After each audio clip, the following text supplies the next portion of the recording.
So, welcome to the Oh My John podcast. Okay, Mr. Evans Ogboi joins us today on the show. Thank you so much for your time. I've never met Evans in person. The first time I saw him was at the Festival of Praise in London last October. I wasn't there, but I followed online. I don't want my introduction to be too long. All I will say is that Evans is that kind of person the pastor we call for when he's in the spirit and he wants a singer to boost that anointing. He's a music director, he's a musician, producer, singer, recording artist. What else again? Thank you for joining us on the show. Thank you, sir, for having me. So, quickly, before we dig deep, I want you to tell our viewers what is Simplicity Records and Synergy all about. Okay, Simplicity Records is a record company that I work with as well, my wife and I. But Synergy concert is a concert that we put together to encourage artists to like the name goes, Synergy. We one can chase 1,000, two can put 10,000 flights. So when we all come together with all the different anointings that the Lord has blessed us with, it's stronger and bigger, when we come together. So that's how we started last year. We're having it this year again, and it's going to be an annual event. Just an annual concert that brings worshippers together in the spirit of unity to just praise the name of Jesus. Fantastic. I've noticed that you love interacting and confronting ideas. I have some boiling issues I would love to share and have your take. So one of the reasons why I was happy to see someone like you is that you've been to Nigeria, obviously, and you know the dynamics of gospel music there. At the same time, you have experienced what it means to be a gospel recording artist in Europe. So the first issue I want to discuss with you is the issue of musicians charging in their local church for their services. I know you have passed that level a long time ago, so please bear with us, local civilians. I see this issue being thrown out a lot among musicians in Nigeria and here in Italy especially. But the truth is that most churches here in Italy and in many places in Europe can't even afford to put their instrumentalists on the church's payroll. And when I say they can't afford it, I really mean it. They cannot afford it. So let's say I'm a professional musician or professional singer and I want to be the next Natambasi. I want to be the next Bukola Bekes. But the church where I sweat every week to make sure the music is on point doesn't give me €1 to encourage me. What do I do? That's a very big question. I mean, for musicians who do it full time and professionally, they obviously expect to pay, just for the service. They want to work professionally. They want to be paid. However, like you have said, not every church can afford it. So I think it's just a case of, because it's a job for a lot of musicians. It's a job, so it's nothing like they're just money conscious. It's a job. They're doing it full time, and so it's no cost for allowing. When a church can't afford it, they can't afford it, but there will be one or two churches who can, and say, we want to employ the service of professional musicians, and we can pay them. But the question then goes to say, okay, well, the churches who can't pay, should they go without musicians? So, for me, I'd say that the professional musicians, prayerfully look for a place where you can get paid for what you do, so that you can sustain yourself and your family, and obviously so that you don't even also go into the world, because what happens is that when frustration hits to musicians and they find that this is not really making sense, even in production as well, they just feel maybe I should switch, start playing in clubs, or maybe I should play this and play that, and then and so that happens. So the church can see that way as well, that these guys, most of them who are especially full time, need to be paid. But then for the churches who can't afford it, then we need to come up with ways which we can do stuff. We can either start to run a training program. You can also employ somebody, and part of their job will be to train. You can say, okay, come and do 3-6 months with us. We'll try and raise the money to pay you this period, but in this period, then train people that will play. As little as triumphs, if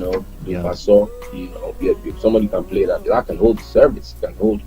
I know loads of churches that all the keyboardist knows is do façon, it's triad, and they have a great time. You just with that. I mean, there's no song in the world that you can play with that. Somehow you play where you're supposed to move, just stay on one.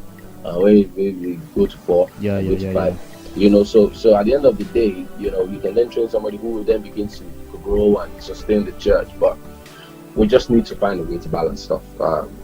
That's my take on that. Great. There is one terrible trend I noticed among gospel ministers. Most of them are not business oriented. Most of them are not excellence oriented. Most of them are not social oriented. Many of them are not perfection oriented. One time I asked a very talented gospel minister, extremely talented. I asked him if he had a manager, and he replied to me, "Why would I have a manager? Am I a pop artist? I don't need a manager. I'm doing the work of God." Can you imagine? I said many of us are not social oriented. Let me tell you something. 90% of gospel ministers here in Italy won't post anything on their Instagram until the week they have a show, and it is that same day they will post one annoying poster where their name is spelled incorrectly. What I'm trying to say is that when it comes to gospel music, we often treat it like the second division team. Anything goes, because we like hiding under the umbrella that it is only God that can promote us. So my question is being good in the business and management aspect as important as the talent and the anointing on the minister? That's a fantastic question. That's a great question. I'm about to answer that in just a few minutes, but it's just so huge.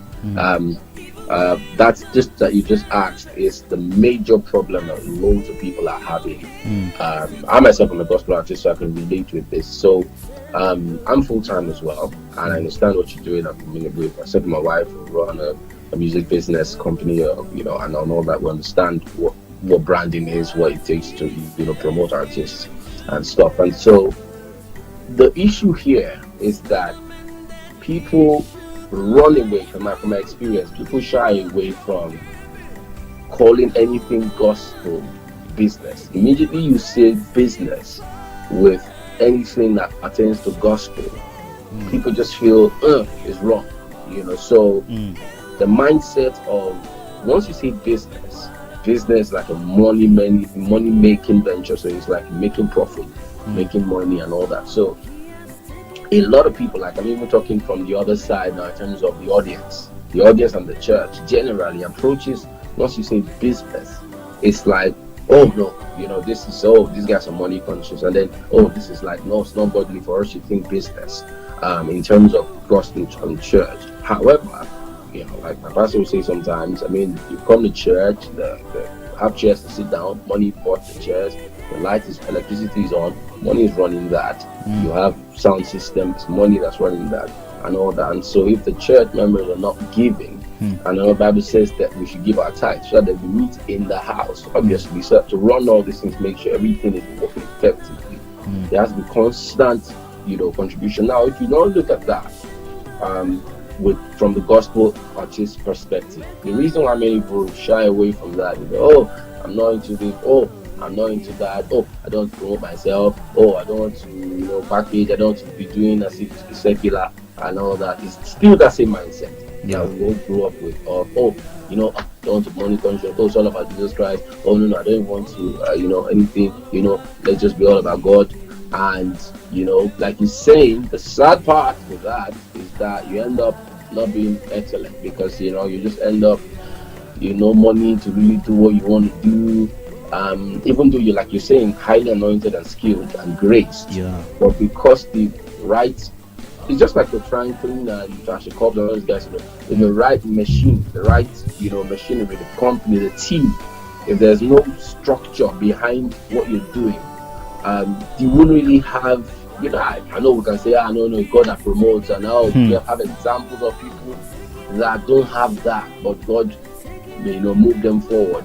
Not saying, there's also people who have packaged and promoted and nothing happens. So, but I'm not taking out the God's factor. I'm just saying that let's not shy away every time from, making sure that our stuff is excellent and, to be honest, packaging what you're doing well and, putting it, presenting it properly and looking at the business side. Because truth of the matter is that if you release an album today and it costs you £10,000, or euros in Europe, if it costs €10,000 and you just, put it out there and say, it's just to bless lives, I just want to keep the people. I don't want to, I really don't want to sell. It's not about me, it's about Jesus. And you distribute it, probably there won't be anything that will, but yeah, people will invite you from here to there, except expressly instructed by God. But the truth is, if you made an album with 10,000 euros and you printed 1,000 copies and you send at 10 euros per copy, by the time you sold the 1,000, you would have made again another one to be able to, one, print more copies, be a blessing to more people, two, also work on a new project. And then you can then say, you know what, let me have a band. Let me have a band and let me start to rehearse every week or fortnightly, and then you start to improve the sound. And that's how it begins to now grow into something that now becomes global. But the truth of the matter is that we don't understand that. We just think, oh no, I don't do this, don't know about God. And we'll throw that away and just say, I'll just take it step by step, and you just, like you talk about the flyers and well done, you just do it that way. And then guess what? When the churches are even looking for somebody that is of quality, trust me, they're going to go to the US to go and bring that corpse to where you are, because they are the people that are doing it on that level. But you can do it, but you just think that that it's not right. So that's the issue there. It's a mindset thing. Yeah, fantastic. I really love what you said. When people, those big mega churches, are looking for quality ministers who are taking things to the next level, I would say that they will look for ministers in Nigeria, because presently I think the music festivals that Nigeria puts on blows my mind every single time. And I've never been to Nigeria. Oh, you haven't? No, I haven't. I was born in Nigeria. Oh yeah, I know. Okay. I only came to the UK about 7 years ago. Oh, I know. Yes, I can so tell. I'm well experienced with the industry there, and we thank God for what's happening there. So, remaining on this issue, what you said even brought us to our next question. They support the ministry issue. There is this trending video on Facebook, on YouTube, on Instagram even. There is this trending video of Reverend Mrs. Funke Adejumo asking for $1,000, and people are losing their minds over it. Reverend Funke Adejumo, a very popular minister of God, and I was so disappointed in seeing so many Christians, unquote, calling her all kinds of names, thief, scammer, just leaving the fact that she's a minister. I was wondering, how do all these people calling her a thief, how do they think all these conferences are sponsored? Is it by magic or what? I really do not understand. I see this mentality majorly in Europe more than Africa. My vision for gospel music in Europe, I see it where secular music competes with gospel music. But as I said previously, we are used to see it as the second division team. And is Reverend Funke Adejumo's trending video related to the music world? How are our gospel ministers going to compete with the secular if we don't support them? Most gospel festivals are free entry, almost all of them. This is a question the people enjoying gospel music. How can we support them? Yes, it starts with a very good question. It starts with understanding what it is, and then again I go back to that same mindset of business. So it starts with understanding what it takes to even be a gospel artist, like to make these guys really grow. If you really love somebody, you support them. Now you say, why don't you support them? Why didn't they go and work? Why didn't they do? You understand? If you appreciate what these guys are doing, then you understand what does it take for these guys to put the song together.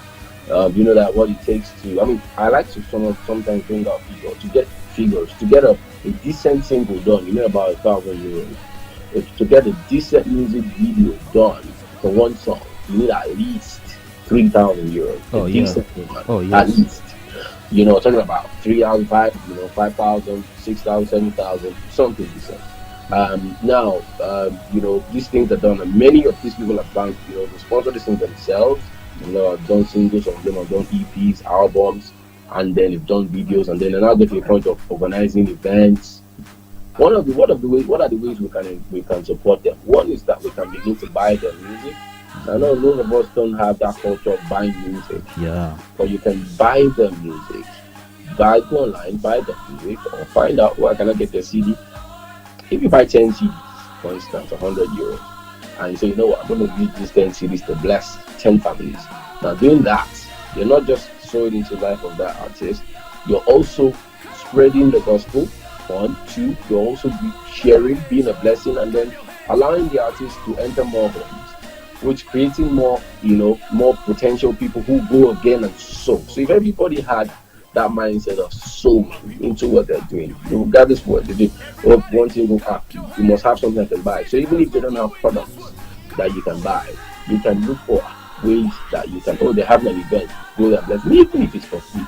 Go there and say, I'm going to sow a seed into this thing, so that this guy can, I want to bless this brother, I want to bless this sister, they're doing so much for the kingdom. So it starts with that mindset of thinking that these guys need support. They need to, like you said, all these great things that happen.